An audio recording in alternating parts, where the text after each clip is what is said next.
ಪುರುಷ ಪುರುಷ ಪುರುಷ ಪರವಾದ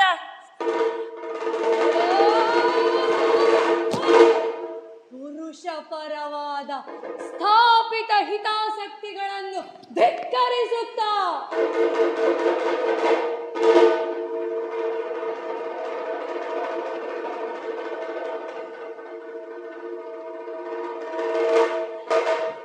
ಪುರುಷ ಪರವಾದ ಸ್ಥಾಪಿತ ಹಿತಾಸಕ್ತಿಗಳನ್ನು ಧಿಕ್ಕರಿಸುತ್ತಾ ಸ್ವತಂತ್ರ ಚಿಂತನೆಯಲ್ಲಿ ಬದುಕಿದ ನನ್ನ ಬದುಕಿನ ಕೊನೆಯ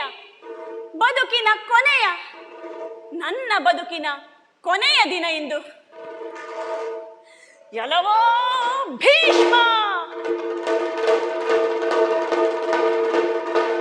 ಭೀಷ್ಮ,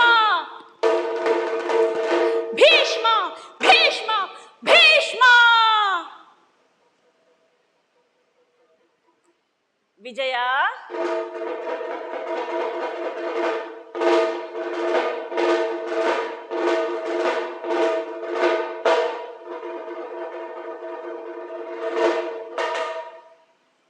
ವಿಜಯ, ಹೇಗಿದೆ ನನ್ನ ಸವಾರಿ?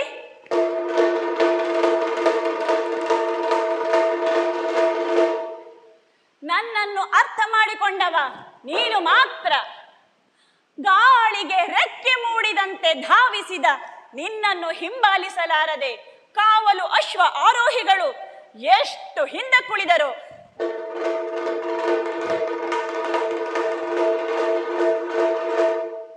ರಾಜನ ಆಣತಿಯ ಕರ್ತವ್ಯ ಪಾಲನೆಗಾಗಿ ನನ್ನನ್ನು ಎಲ್ಲೆಲ್ಲಿ ಹುಡುಕುತ್ತಿರುವರೋ ಹುಡುಕಲಿ ಹುಡುಕಲಿ. ಈಗಲಾದರೂ ನಮ್ಮಪ್ಪನಿಗೆ ಈ ಅಂಬೆಯ ಸಾಮರ್ಥ್ಯದ ಪರಿಚಯವಾಗಲಿ.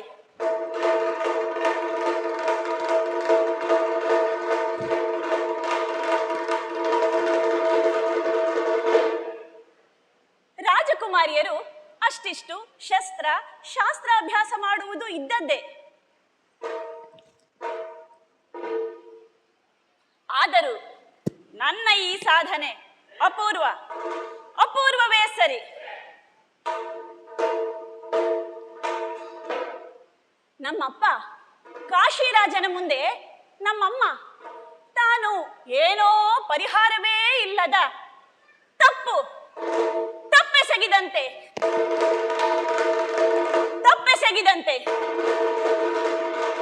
ತಪ್ಪೆಸಗಿದಂತೆ ಆರ್ಯಪುತ್ರ, ನಾನು ನಿಮ್ಮ ಬಯಕೆಯ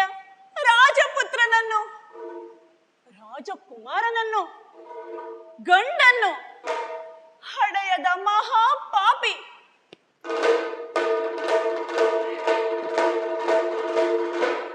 ಎಂದು ದೀನಳಾಗಿ ಪ್ರಲಾಪಿಸಿದುದನ್ನು ಕೇಳುತ್ತಿದ್ದ ನನಗೂ ಮೊದಲು ಅಳುವೆ ಬರುತ್ತಿತ್ತು. ಹುಟ್ಟಿದ್ದು ಹೆಣ್ಣಾಗಲಿ ಗಂಡಾಗಲಿ ಅದು ರಾಜವಂಶದ ಕುಡಿಯಲ್ಲವೇ? ಹೆಣ್ಣು ಕ್ಷಾತ್ರಾಕುಲದ್ದಲ್ಲವೇ? ಅಂತೆಯೇ ಬಂದದ್ದನ್ನು ಸ್ವೀಕರಿಸಿ ಸುಖಿಸುವುದನ್ನು ಬಿಟ್ಟು ಕೊರಗುವುದೇಕೆ?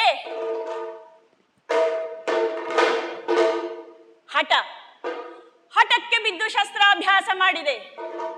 ಶಾಸ್ತ್ರವನ್ನು ಅರ್ಥವಿಸಿಕೊಂಡೆ. ಗಜ ತುರಗಗಳ ಮರ್ಮವನ್ನರಿತೆ. ಸಿದ್ಧಿ ಪಡೆದೆ. ಸ್ಪರ್ಧಾ ಕಣದಲ್ಲಿ ಅಜೇಯಳಾದೆ.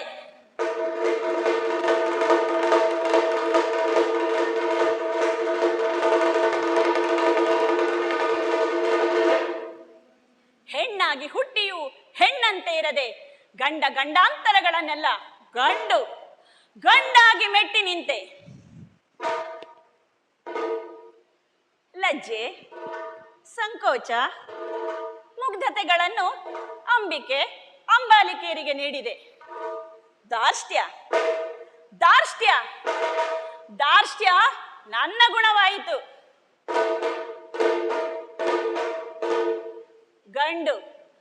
ಗಂಡಿಗಿಂತಧಿಕವಾಗಿ ಗಂಡು ಭೀರಿಯಾದೆ.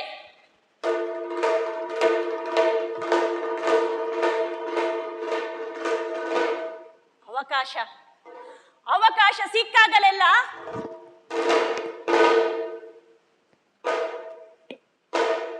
ನನ್ನ ಕತ್ತಿ.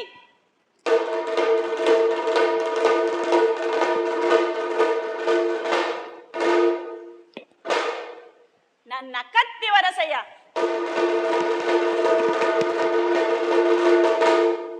ಕತ್ತಿ ವರಸೆಯ ಚಾಕಚಕ್ಯತೆಯನ್ನು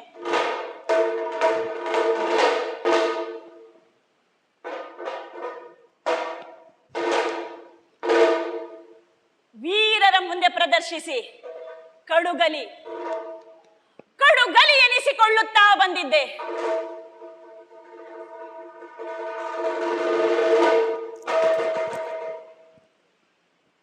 ಆದರೆ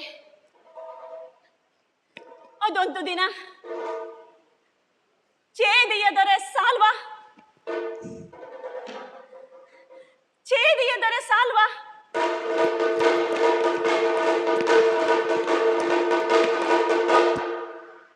ನನ್ನ ಬದುಕಲ್ಲಿ ಪ್ರವೇಶ ಮಾಡಿದ ದಿನ.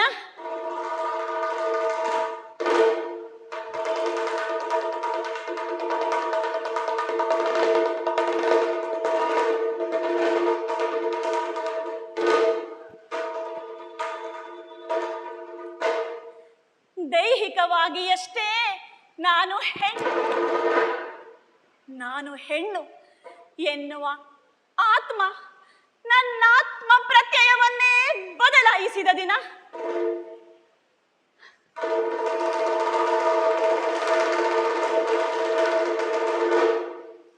ಹೆಣ್ಣಿನ ಭಾವ ಪ್ರಪಂಚದಲ್ಲಿ ಮೈ ಮರೆತ ದಿನ.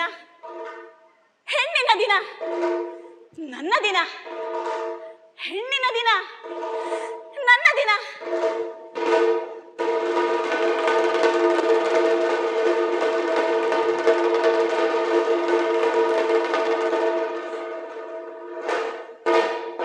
ಹೌದು, ಅಪ್ಪ ನಮ್ಮ ಮೂವರಿಗೆ ವೀರಪಣವಿರಿಸಿ ಸ್ವಯಂವರವೇರ್ಪಡಿಸಿದ್ದ. ಸ್ವಯಂವರ.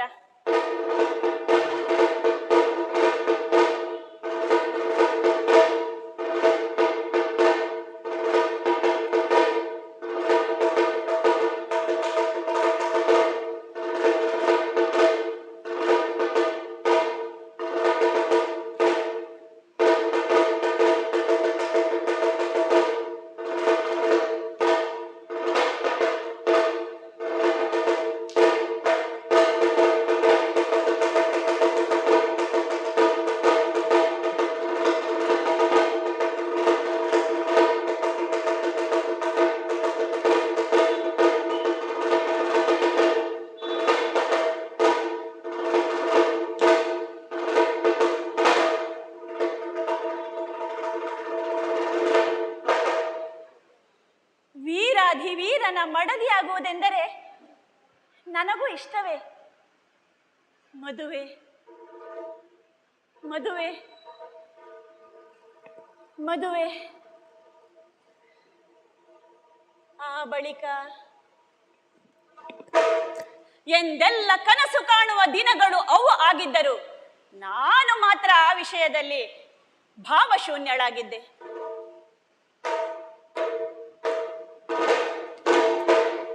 ಸಂಪ್ರದಾಯದಂತೆ ಅಯೋಧ್ಯೆಯ ಹೊರಗಿರುವ ಭವಾನಿಯನ್ನು ಅರ್ಚಿಸಲು ನಾವು ಮೂವರು ಹೊರಟಿದ್ದೆವು. ಅಂಬಿಕೆ, ಅಂಬಾಲಿಕೆ, ಮೇನೆ ತಂಗಿಯರು ಮೇನೆಯಲ್ಲಿ ಮಂಡಿಸಿದ್ದರು. ಈ ಮೇನೆ ಮುಂದೆ, ಹಿಂದೆ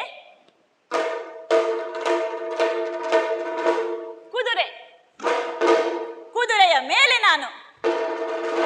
ಮೇನೆ ಮುಂದೆ, ಕುದುರೆ ಹಿಂದೆ. ಮರುದಿನದ ವೀರಪಣದ ಕುರಿತೇ ಚಿಂತಿಸುತ್ತಿದ್ದೆ. ಇದ್ದಕ್ಕಿದ್ದಂತೆ ಕುದುರೆಗೇನಾಯಿತೋ? ತನ್ನ ಮುಂಗಾಲನ್ನು ಎತ್ತಿ ನಿಂತಾಗ ಬಿದ್ದೆ ಬಿದ್ದೆ ಬಿದ್ದೆ ಬಿದ್ದೆ. ಇಲ್ಲ, ಬೀಳಲಿಲ್ಲ.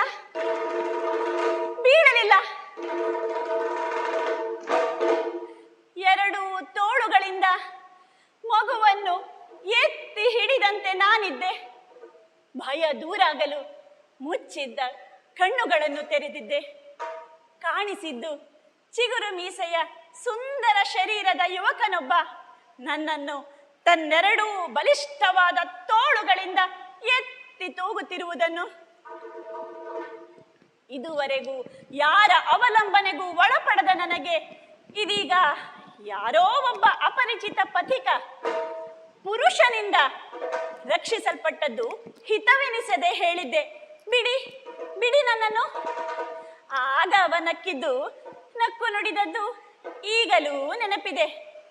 ಹೀಗೆ ಬಿಟ್ಟರೆ ನೀವು ನೆಲಕ್ಕೆ ಬೀಳುತ್ತೀರಿ ಎಂದು. ಆದರೆ ಹಾಗೆ ಕೆಳಕ್ಕೆ ಕೆಡವಲು ಅವನಿಗೂ ಮನಸ್ಸಿರಲಿಲ್ಲವಾದ್ದರಿಂದ ಹಿಡಿದೇ ಇದ್ದಿದ್ದ. ಅವನ ನಗೆಗೆ ನನ್ನ ನಗುವನ್ನೂ ಸೇರಿಸಿ ಅವನ ಹಿಡಿತದಿಂದ ಮುಖಕ್ಕೆ ಸೋಕುವ ಬಿಸಿಯುಸಿರ ಅವರ್ಣನೀಯ ಸೋಕುವಿಕೆಯ ಹಿತಕಾರಿ ಅನುಭವದಿಂದ ವಂಚಿತಳಾಗಲು ಬಯಸದೇ ಇದ್ದರೂ ಕೊಸರಿ ನಿಂತಿದ್ದೆ, ಕೊಸರಿ. ಆಗ ನಾನೂ ಒಬ್ಬಳು ಹೆಣ್ಣು, ನನ್ನಲ್ಲೂ ಸಹಜವಿರುವ ಹೆಣ್ತನದ ಅನುಭವದಿಂದ ನಾಚಿ ನೀರಾಗಿದ್ದೆ. ಪರಸ್ಪರ ಪರಿಚಯವೂ ಆಯಿತು. ಅಗಲಲೇಬೇಕಾದ ಅನಿವಾರ್ಯ ಸಮಯದಲ್ಲಿ ಆ ಸಾಲ್ವ ನನ್ನ ಬೆರಳಿಗೆ ತನ್ನ ರಾಜಮುದ್ರೆ ಉಂಗುರವನ್ನು ತೊಡಿಸುತ್ತಾ, ನಾಳೆ ನನ್ನ ನಿನ್ನ ಭೇಟಿ ಸ್ವಯಂವರ ಮಂಟಪದಲ್ಲಿ ಎಂದು ಹೇಳಿ ತನ್ನ ಅಶ್ವವನ್ನೇರಿ ಮಾಯವಾಗಿದ್ದ.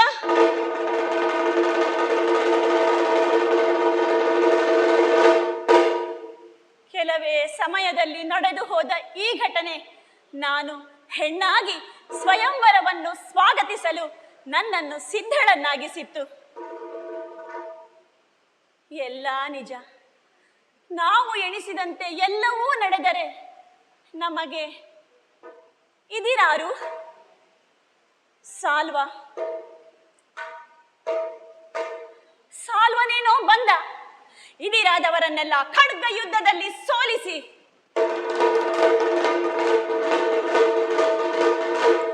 ಆಡಿದ ಮಾತಿನಂತೆ ನಡೆದು ನಾಚಿಕೆಯಿಂದ ತಲೆ ಬಗ್ಗಿಸಿದ ನನ್ನ ಬಳಿ ಮಾಲೆಯನ್ನು ತೊಡಿಸಿಕೊಳ್ಳಲು ಕತ್ತನ್ನು ಬಾಗಿಸಿದ್ದ. ಆಗ ಇದ್ದಕ್ಕಿದ್ದಂತೆ ಗಂಭೀರ ಧ್ವನಿ, ಗಂಭೀರ ಧ್ವನಿ,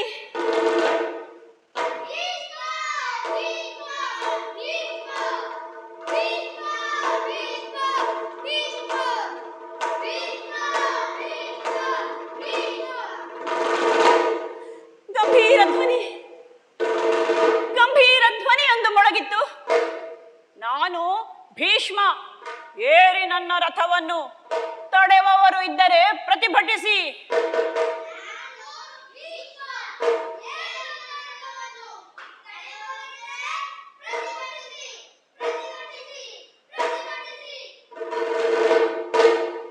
ಭಯಗೊಂಡೆ.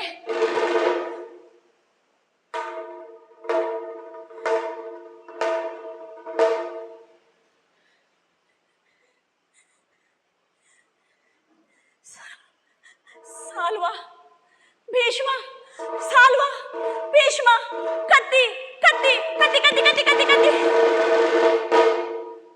ನೆಲ ಕಚ್ಚಿದ ಸಾಲ್ವನ ಕತ್ತಿ ನನ್ನ ಎಡಬೆರಳ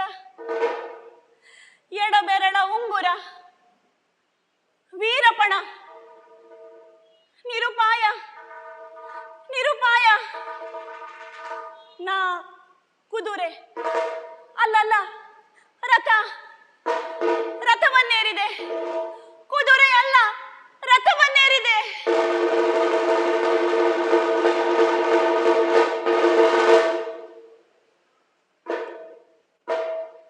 ವೀರಪಣದ ರಥದಿಂದ ಇಳಿದ ನನಗೆ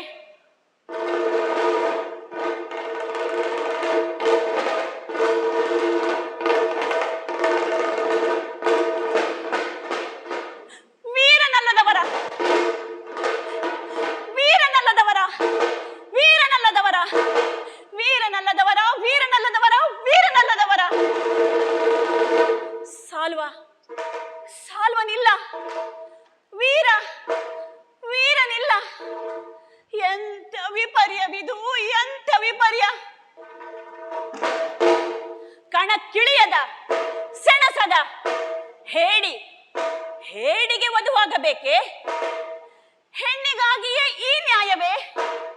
ಈ ನ್ಯಾಯ ಹೆಣ್ಣಿಗಾಗಿಯೇ ನ್ಯಾಯವೇ? ಅಂಬಿಕೆ ಅಂಬಾಲಿಕೆಯರು ಒಪ್ಪಿದರು. ನಾನು ನನ್ನ ಮನಸ್ಸು ಬೇರೆ ಬೇರೆ ಅಲ್ಲ. ಒಪ್ಪಿದ ಸಾಲ್ವ, ನಾವೊಪ್ಪಿದ ಸಾಲ್ವ, ಅದೇ ಗಾಂಧರ್ವ ವಿವಾಹ, ಅದೇ ಗಾಂಧರ್ವ ವಿವಾಹ. ಅಂತೆಯೇ ಅರುಹಿದೆ. ಭೀಷ್ಮ ಸಹಜ ಒಪ್ಪಿತ ಬಿದ್ದು ಸಾಲ್ವನತ್ತ ತೆರಳಿದೆ. ಸಾಲ್ವ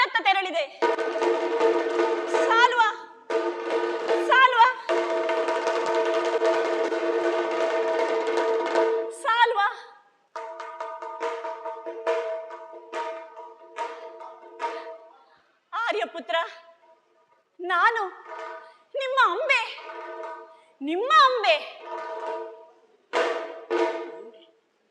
ಆರ್ಯಪುತ್ರ? ನಾನೆಲ್ಲಿಯ ಆರ್ಯಪುತ್ರ? ನನಗೆ ಒಲಿದವಳಾದರೂ ಭೀಷ್ಮನ ಹಿಂದೆ ಓಡಿದ ಚಿಟ್ಟೆ ನೀನು, ಚಿಟ್ಟೆ. ಪಾತರಗಿತ್ತಿ.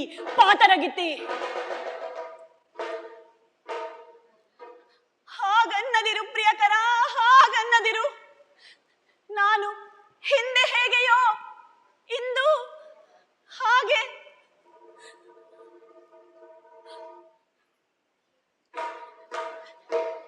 ನಿನ್ನನ್ನಲ್ಲದೆ ಅನ್ಯ ಪುರುಷರನ್ನು ಸೋಕಿಯೇ ಇಲ್ಲ. ನನ್ನ ಮನದಲ್ಲಿ ನಿನಗಷ್ಟೇ ಸ್ಥಾನ. ಪಣದಲ್ಲಿ ಸೋಲಿಸಿ ಎಲ್ಲರ ಮುಂದೆ ನಪುಂಸಕ ಎಂದ. ಗಂಡಸಲ್ಲದ ಹೆಣ್ಣಿಗ ಛೀ ಬದುಕಿಕೋ ಎಂದಿರುವಾಗ ಹೆಣ್ಣಿಗನಾದ ನಾನು ಹೆಣ್ಣಾದ ನಿನ್ನನ್ನು ವರಿಸುವುದು ಹೇಗೆ? ತೊಲಗು ಇಲ್ಲಿಂದ. ಸ್ತ್ರೀವಧೆ ನನಗೆ ತಕ್ಕುದಲ್ಲ. ಹೋಗು. ಕಲ್ಲಾಗದಿರು ಸಾಲ್ವ, ಕಲ್ಲಾಗದಿರು. ಹೆಣ್ಣೊಬ್ಬಳ ಅಸಹನೀಯ ಸ್ಥಿತಿಗೆ ನಲಿಯಬೇಡ.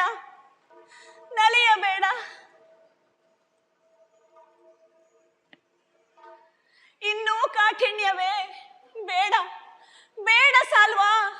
ನನ್ನನ್ನು ಅತಂತ್ರ ಸ್ಥಿತಿಗೆ ತಳ್ಳಬೇಡ.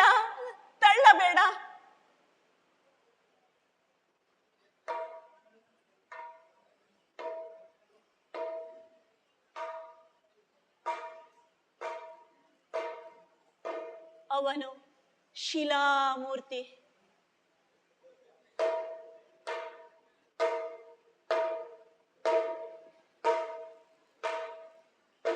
ಭಟರಿಂದ ನೂಕಿಸಿಕೊಳ್ಳುವ ಮೊದಲೇ ಅಲ್ಲಿಂದಲೂ ಹೊರಟೆ. ಎಲ್ಲಿಗೆ?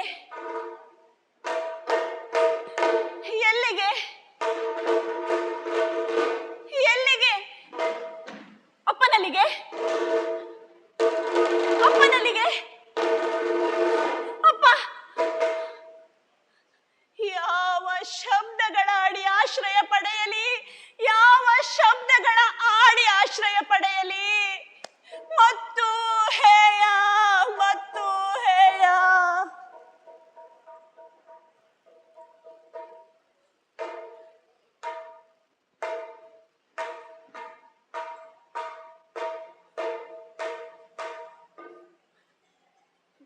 ಮರಳಿದೆ ಭೀಷ್ಮನಲ್ಲಿಗೆ. ನಾನು ಮೊದಲೇ ಊಹಿಸಿದ್ದೆ, ಈಗ ಮುಂದೇನು ಎಂದು ಹೆಣ್ಣಾದ ನಾನು ಕೇಳಬೇಕಾಗಿದ್ದ ಪ್ರಶ್ನೆಯನ್ನು ಅವನೇ ಕೇಳಿದ್ದ.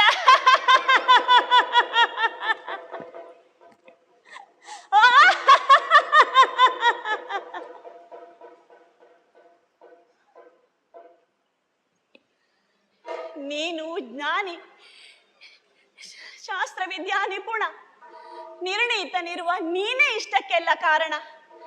ನನ್ನನ್ನು ವರಿಸುವುದೇ ಪರಿಹಾರ. ವೀರಪಣ ಗೆದ್ದ ನೀನೇ ನನ್ನ ಪತಿ. ನೀನು ಜ್ಞಾನಿ, ಶಾಸ್ತ್ರವಿದ್ಯಾ ನಿಪುಣ, ನಿರ್ಣೀತನಿರುವ ನೀನೇ ಇಷ್ಟಕ್ಕೆಲ್ಲ ಕಾರಣ. ನನ್ನನ್ನು ವರಿಸುವುದೇ ಪರಿಹಾರ. ವೀರಪಣ ಗೆದ್ದ ನೀನೇ ನೀನೇ ನೀನೇ ನನ್ನ ಪತಿ. ವೀರಪಣ ನನ್ನ ಪತಿ, ನನ್ನ ಪತಿ. ಹೇಳಿ,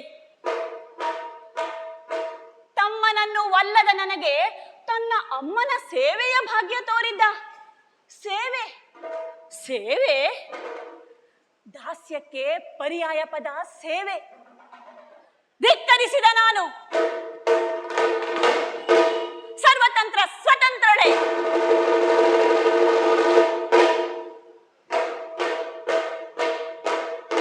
ನೀವು ಸ್ವತಂತ್ರರು, ಮುಂದಿನ ದಾರಿ ನೀವೇ ನಿರ್ಧರಿಸಿ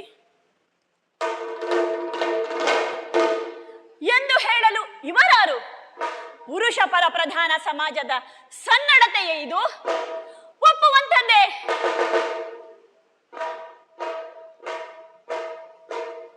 ನಿಮ್ಮನ್ನು ಪಣದಿಂದ ಮುಕ್ತಗೊಳಿಸಿದ್ದೇನೆ ಎಂದು ಹೇಳಿ ಹೊರಟೇ ಬಿಟ್ಟ ಭೀಷ್ಮ. ನಿಲ್ಲು ಭೀಷ್ಮ, ನಿಲ್ಲು. ನನ್ನೊಳಗಿನ ಸ್ತ್ರೀತ್ವವನ್ನು ಭಂಗಿಸಿದ್ದೀಯಾ? ನಿಲ್ಲು. ಪರಿಹಾರವನ್ನು ನಿನ್ನಲ್ಲೇ ಉಳಿಸಿ ವಂಚಿಸಿದ್ದೀಯಾ? ನಿಲ್ಲು. ನಾನು ನಾನು ಕಾಡಿಗೆ ಕಾಡಿಗೆ ಹೋಗುತ್ತೇನೆ, ತಪಸ್ಸು ಮಾಡುತ್ತೇನೆ. ಇದರ ಫಲ ನೀನು ಉಣ್ಣಲೇಬೇಕು ಭೀಷ್ಮ.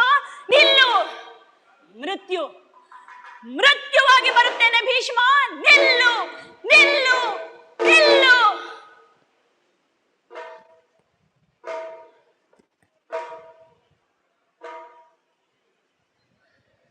ಎಲ್ಲರೂ ಅರಿತಿರುವಂತೆ ಮುಂದೆ ಗುರು ಪರಶುರಾಮರ ಭರವಸೆ, ಪರಶುರಾಮರ ಭರವಸೆ, ಪರಶುರಾಮರ ಭರವಸೆ. ಗುರು ಪರಶುರಾಮ ಭೀಷ್ಮರ ಕಾದಾಟ.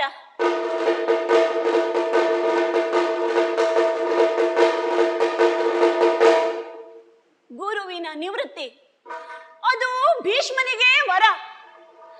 ಗತ್ಯಂತರವಿಲ್ಲದೆ ಅಂಗಲಾಚಿದ ನನಗೆ ಮತ್ತದೇ ಕಠೋರತೆ. ನೀವುಂಟು, ನೀ ಮಾಡಿದ ಶಪಥ ಉಂಟು.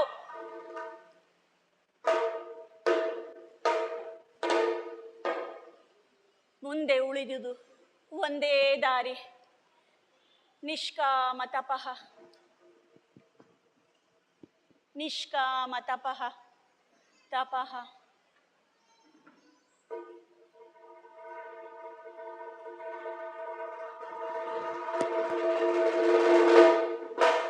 ಶೇಷ ಇಷ್ಟೇ.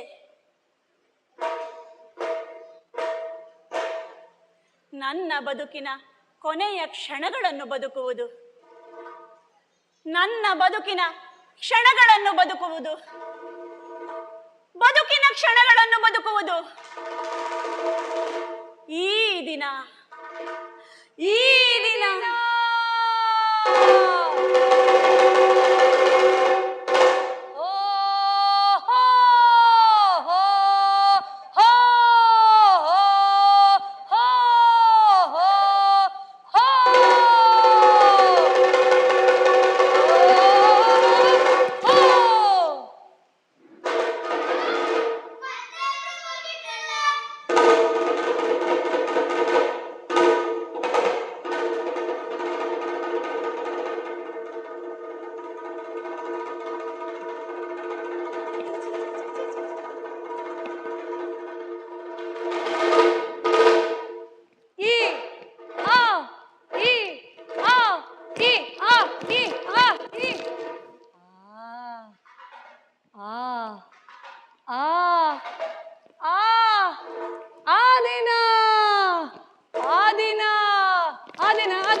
ದಿನವನ್ನು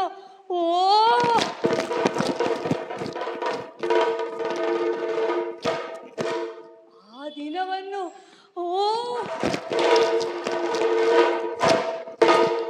ಆ ದಿನವನ್ನು ಮರೆಯುವುದಾದರೂ ಹೇಗೆ ಹೇಗೆ ಹೇಗೆ ಸಾಧ್ಯ?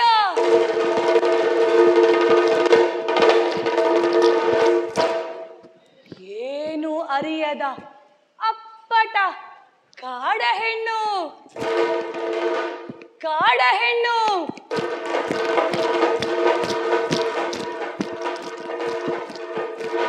ಕಾಡ ಹೆಣ್ಣು ನಾನಾಗಿದ್ದೆ. ಆದರೆ ಆದರೆ ಇಂದು ಆದರೆ ಇಂದು ಅಂದಿನ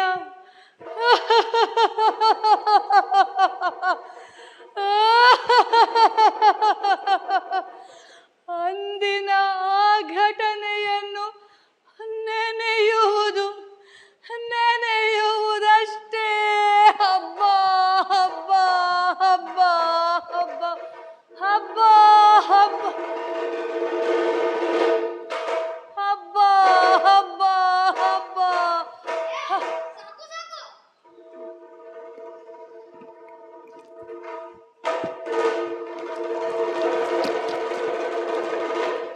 ಕಾಡೆಮ್ಮೆ ಕಾಡೆಮ್ಮೆ ಕರುವಿನಂತೆ ಮೈ ತುಂಬಿಕೊಂಡಿದ್ದರು.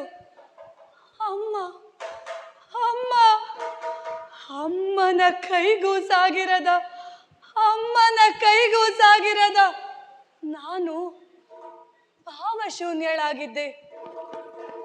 ಭಾವಶೂನ್ಯಳು. ಅಮ್ಮನಿರಲಿಲ್ಲ. ಅಮ್ಮನೆಲ್ಲಿ?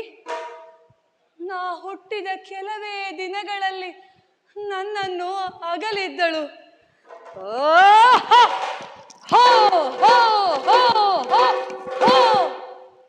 ಎಂದು ನಯವಾಗಿ ನುಡಿಯದ ಮಾತನಾಡದ ಅಣ್ಣ ಹೋ ಹೋ ಹೋ ಹೋ ಹೋ. ಅಣ್ಣನಿಂದ ಒರಟುತನ ಒರಟುತನ ಒರಟುತನವನ್ನೇ ಜೊತೆಗೂಡಿಸಿಕೊಂಡಿದ್ದ ನಾನು, ನನ್ನ ಮಾತು ನಡತೆ ಅಂತೆಯೇ ದೇಹವು ಒರಟು ಒರಟು ಒರಟು ಒರಟು. ಹಾಗನಿಸಿದ್ದು ಕಾಡ ಮರವನ್ನೇರಿ ಊರ ಮನುಷ್ಯರ ನಾನಾ ನಡವಳಿಕೆಗಳನ್ನು ಮರದ ಮೇಲಿಂದ ಕದ್ದು ಕದ್ದು ಕದ್ದು ನೋಡಿದಾಗ